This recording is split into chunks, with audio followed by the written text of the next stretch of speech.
کربلا ضرور جایا کریں۔ جس کو جانے کی توفیق نہیں ہے وہ زیارت وارثہ ضرور پڑھا کریں، زیارت عاشورہ ضرور پڑھا کریں کہ اپنا شبیب تم کربلا گئے ہو، اگر کربلا نہیں جا سکتے تو میرے جد حسین کو سلام ضرور کیا کریں۔ اللہ حسین سے کتنا پیار کرتا ہے۔ ایک روایت، جب آپ گھر اپنا چھوڑ کے جا رہے ہو نا تو زیارت امام حسین پڑھ کر جایا کریں۔ اللہ فرشتوں کو آپ کے گھر کی حفاظت کے لیے مامور کرے گا۔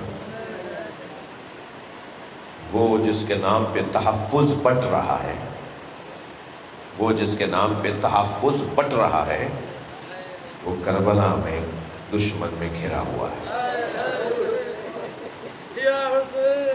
وہ جو آج ہمیں پانی پلا رہا ہے وہ کربلا میں پیاسا تھا۔ معیشت تبدیل ہو کے رہ جاتی ہے امام حسین کے نام پر، پوری دنیا کا معاش تبدیل ہو کے رہ جاتا ہے، غربتیں مٹنے لگتی ہیں۔ وہ خود کربلا میں بھوکا تھا۔